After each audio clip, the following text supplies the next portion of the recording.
2025-26ನೇ ಸಾಲಿನ ಎಸ್ಎಸ್ಎಲ್ಸಿ ಪರೀಕ್ಷೆಯ ಫಲಿತಾಂಶ ಶಿಕ್ಷಣ ಇಲಾಖೆಯ ವೆಬ್ಸೈಟ್ನಲ್ಲಿ ಪ್ರಕಟವಾಗಿದೆ.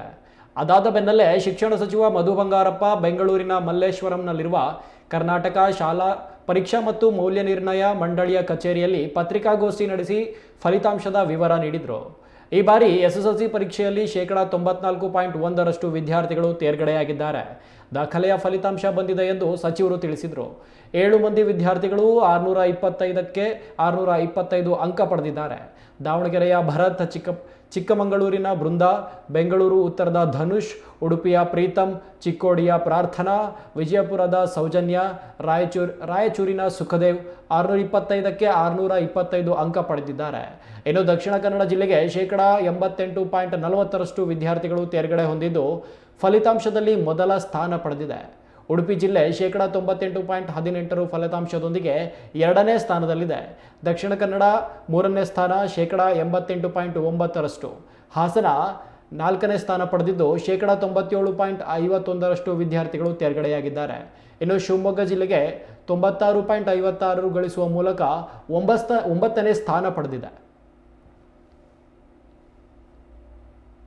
ಯಾಕಂದ್ರೆ ಫೇಲ್ ಆಗೋದು ಅದೇನು ದೊಡ್ಡ ಇದಲ್ಲ, ಅದು ನ್ಯೂನತೆಗಳು ಬೇಕಾದಷ್ಟು. ಆದ್ರೆ ಮಕ್ಕಳು ಎಕ್ಸಾಮಿಗೆ ಬರಬೇಕು, ಫೇಲು ಪಾಸ್ ಅನ್ನೋದು ಆಮೇಲೆ ಬರ್ತದೆ ಅಂತೇಳಿ ಅಷ್ಟು ಡೆಪ್ತ್ ಆಗಿ ಮಾಡಿದ್ದೀನಿ. ಅದಕ್ಕೆ ನಾನು ಇಲಾಖೆಯವರಿಗೆ ತುಂಬಾ ಧನ್ಯವಾದಗಳನ್ನ, ಶಾಸಕರಿಗೆ, ಮಿನಿಸ್ಟರ್ಸ್ಗೆ ಎಲ್ಲರಿಗೂ ಕೂಡ ಧನ್ಯವಾದಗಳನ್ನ ಹೇಳಲಿಕ್ಕೆ ಇಷ್ಟಪಡ್ತೀನಿ. ಅವ್ರಿಗೂ ಕೂಡ ನಾನು ಪತ್ರ ಬರೆದಿದ್ದೆ. ನೋಡಿ, ನೆಕ್ಸ್ಟ್ ಬಹಳ ಮುಖ್ಯ, ಅದೇ ಫಸ್ಟ್ ಪೇಜ್ ಅಲ್ಲಿ ಬಹಳ ಮುಖ್ಯ ಏನು ಅಂತ ಹೇಳಿದ್ರೆ ಗರ್ಲ್ಸ್ ಅಂಡ್ ಬಾಯ್ಸ್. ಈ ಸತಿ ಗರ್ಲ್ಸ್ ಕೂಡ ಟಾಪರ್, ನಾನಿಲ್ಲ ಅಂತ ಹೇಳಲ್ಲ. ಆದ್ರೆ ನಾನು ವಿಶೇಷವಾಗಿ ಬಾಯ್ಸಿಗೆ ನಾನು ಕಂಗ್ರಾಚುಲೇಷನ್ ಹೇಳಲಿಕ್ಕೆ ಇಷ್ಟಪಡ್ತೀನಿ. ಈಗ ನಾನು ಹೋಲಿಕೆ ಮಾಡಿರೋದು ಹೋದ ಸತಿ ಎಲ್ಲ 3 ಎಕ್ಸಾಮಿಗೆ. ನೋಡಿ, ಅಲ್ಲಿದೆ ಆಲ್ 3 ಎಕ್ಸಾಮ್ಸ್ ಅಂತ. ಯಾಕೆಂದ್ರೆ ನಮ್ಮ ಟಾರ್ಗೆಟ್ ಇದ್ದಿದ್ದು ಮಕ್ಕಳಿಗೆ ಕೆಪಾಸಿಟಿ ಇದೆ 3 ಎಕ್ಸಾಮ್ ಅಲ್ಲಿ. ಸೊ 3 ಎಕ್ಸಾಮ್ನ ನೀವು ಬೀಟ್ ಮಾಡಲೇಬೇಕು ಅಂತ ಇಲಾಖೆಯಲ್ಲಿ ನಾವು ಟಾರ್ಗೆಟ್ ತಗೊಂಡು ಕೊಟ್ವಿ. So girls are number 1. But I am very happy. ಬಾಯ್ಸ್ಗೆ ಕಂಗ್ರಾಚುಲೇಷನ್ ಹೇಳಕ್ಕೆ ಇಷ್ಟಪಡ್ತೀನಿ. ಪರ್ಸೆಂಟೇಜ್ ಆಫ್ ಇನ್ಕ್ರೀಸ್ ಅಲ್ಲಿ ಗರ್ಲ್ಸ್ ಅವರು 10% ಆಗಿದೆ. ಅಚೀವಿಂಗ್ 96% ಅವ್ರು ಅಚೀವ್ ಮಾಡಿದ್ದಾರೆ ಸಕ್ಸಸ್ನ. ಬಾಯ್ಸಿಗೆ ಏನು ಅವ್ರು 74 ಇದ್ರು ಹೋದ ಸತಿ 3 ಎಕ್ಸಾಮ್ ಸೇರಿ, ಈ ಸತಿ ಅವರು 91.94 ಅಂದ್ರೆ 92% ಅವರು ಸಕ್ಸಸ್ ಅನ್ನ ಕೊಟ್ಟಿದ್ದಾರೆ.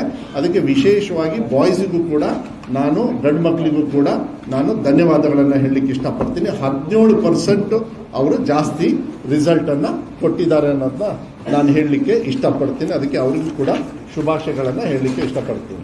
ಅದ್ರ ಜೊತೆಗೆ ನೆಕ್ಸ್ಟ್ ಪೇಜ್ ಅಲ್ಲಿ ಅರ್ಬನ್, ಹಳ್ಳಿ ಮತ್ತೆ ಗ್ರಾಮೀಣ ಭಾಗ, ಆ ಇದರೊಳಗೆ ನಾವು ಏನು ಸಿಟಿ ಮತ್ತೆ ಗ್ರಾಮಾಂತರದ ಬಗ್ಗೆ ನೋಡಿ. ಇದರಲ್ಲೂ ಕೂಡ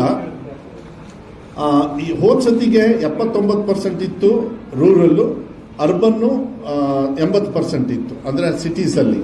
ಈ ಸತಿ ಅಂದ್ರೆ ಆಲ್ಮೋಸ್ಟ್ ಹೆಚ್ಚು ಕಮ್ಮಿ ಈಕ್ವಲ್ ಇತ್ತು. ಈ ಸತಿಗೆ ನನಗೆ ಬಹಳ ಸಂತೋಷ ಏನು ಅಂತ ಹೇಳಿದ್ರೆ, ಗ್ರಾಮಾಂತರ ಭಾಗದ ಮಕ್ಕಳು 94% ರೀಚ್ ಆಗಿದ್ದಾರೆ.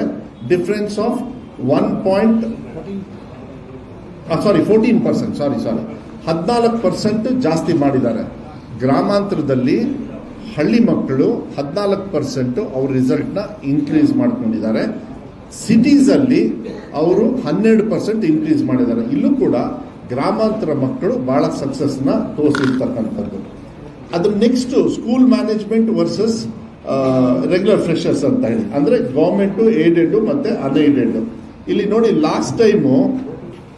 ಲಾಸ್ಟ್ ಟೈಮಿಗೆ ಮತ್ತೆ ಈ ಸತಿಗೆ ನಾವು ಗವರ್ಮೆಂಟ್ ಶಾಲೆಯಲ್ಲಿ, ಯಾಕೆಂದ್ರೆ ನಾವು ಯಾವಾಗಲೂ ಕೂಡ ಟೀಕೆಗೆ ಒಳಪಡ್ತಾ ಇದ್ವಿ. ಸರ್ಕಾರಿ ಶಾಲೆಯಲ್ಲಿ ಸ್ವಲ್ಪ ನಾವು ರಿಸಲ್ಟ್ಸ್ ಎಲ್ಲ ಬಹಳ ಕಮ್ಮಿ ಇತ್ತು, ಮಕ್ಕಳು ಫೇಲ್ ಆಗ್ತಾರೆ, ಅದಕ್ಕೆ ಸರ್ಕಾರಿ ಶಾಲೆಗೆ ಅಡ್ಮಿಷನ್ ಬರಲ್ಲ ಅಂತ. ಆದರೆ ಇವತ್ತಿಂದ ಅದು ಬದಲಾವಣೆಯನ್ನ ಈ ಮಕ್ಕಳು ತೋರಿಸಿದ್ದಾರೆ. ಯಾಕೆ ಅಂತ ಹೇಳಿದ್ರೆ